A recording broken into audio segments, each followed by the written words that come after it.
আজ সকালে ঘুম থেকে উঠেই প্রথমে নিজে ফ্রেশ হয়ে তারপর ঘরটর পরিষ্কার করব। সো এদিকে আমি মুখটা ধুয়ে এসে তারপর এখানে আমি ক্রিমটা লাগিয়ে নিলাম। সো আজকের ওয়েদারটা অতটাও গরম নয়, সেদিন গরমটা বিভৎস পরিমাণে পড়েছিল, কিন্তু বিকেল থেকে আবার বৃষ্টিতে দিনটা ঠিক হয়ে গেছে। তো এখন দিনটা পুরো মেঘলা মেঘলা, আজ তো দিন থেকে পুরো বৃষ্টি আমাদের এখানে। এইদিকে বোন ঘুমিয়ে আছে। গুড মর্নিং, উঠো উঠো উঠো, আসো।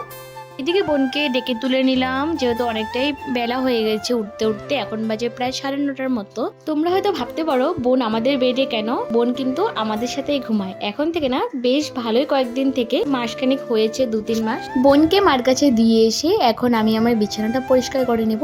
জানো তো, আমার কাছে সবচেয়ে বড় কাজ বলতে মনে হয় আমার এই বিছানা ওঠানো, কেন এটা করতে আমার অনেকটা সময় লাগে। কারণটা হলো, বিছানাটা যখন আমি গোছাতে থাকি আর তখন ভাবতে থাকি কোন জিনিসটা কোন দিকে রাখলে ভালো হবে, কোন জিনিসটা কিভাবে গোছালে ভালো হবে। তো এটা ভাবতে ভাবতেই আমি করি জন্য আমারটা অনেক দেরি হয়ে যায় বিছানা পরিষ্কার করতে। আর জানো তো, বিছানাটা যদি একটু এলোমেলো হয়ে থাকে না, আমার মনটাই অনেকটাই খারাপ হয়ে যায়, কারণ বিছানাটাই হলো আমার ঘরের শো। তো বিছানাটা যদি ওলট পালট হয়ে থাকে তো সেটা তো দেখতে ভালো লাগে না না। আর এই যে দেখো, আমি শলার ঝাড়ুটা দিয়ে ঝাড়ু দিচ্ছি, এই ঝাড়ুটা আমি শুধু ভাবি চেঞ্জ করব চেঞ্জ করব চেঞ্জ করব, চেঞ্জ আর করা হয় না। সবকিছু চেঞ্জ করা হয়, এই ঝাড়ুটা চেঞ্জ করা হয় না। তো তারপর বিছানা পরিষ্কার করে এখন আমি চলে এসেছি আমার ফ্লোরটা ঝাড়ু দিতে। সকালে উঠে একবার ঝাড়ু দিয়েছি, তারপর আবার একটু ঝাড়ু দিয়ে নিচ্ছি। সো বালুটা না হঠাৎ আসতেই থাকে, এটা আনলিমিটেড, কোথা থেকে যে এত আসে ধুলো আর বালু ভগবান জানে। আমরা তো জুতো পরে ঢুকি না ঘরে, তাও জানি না কোথা থেকে যে এত বালু ধুলো যে আসে। প্রত্যেক সপ্তাহে 2 দিন করে আমি আমার ধুলোগুলো পরিষ্কার করি, যেরকম ইনভার্টারের উপরে আমার ল্যাম্প লাইটটার উপরে পুরো ধুলো পরে সাদা হয়ে যায়। তারপর আমি এখানে ড্রাই ফ্রুটস ভিজিয়েছিলাম আর সবজা সিড ভিজিয়েছিলাম, ওগুলো নিয়ে এখন চলে এসেছি আমাদের রুমে, মাদের রুমে। এখানে এসে খাবো, মা আমার জন্য পাস্তা বানিয়ে রেখেছে, ওটাই খেয়ে নিলাম।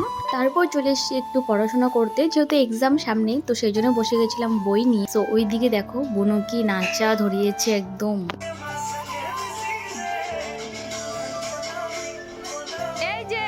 সকালে ভাতটা খেয়ে দেখি ফ্রিজে তেঁতুল ছিল, তো ওটাই মেখেছি, এদিকে বোন আমরা মিলে তেঁতুলটা খেয়ে নিলাম।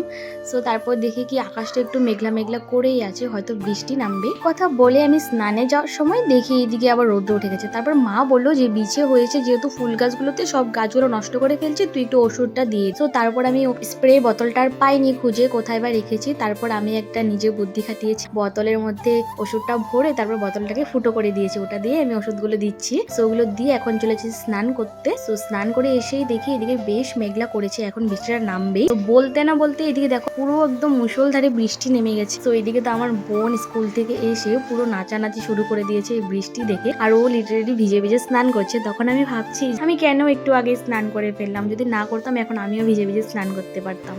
আজকে আমার এই সাধারণ দিনের ব্লগটা তোমাদের কেমন লেগেছে কমেন্টে জানিও। দেখা হচ্ছে পরের কোনো ব্লগে।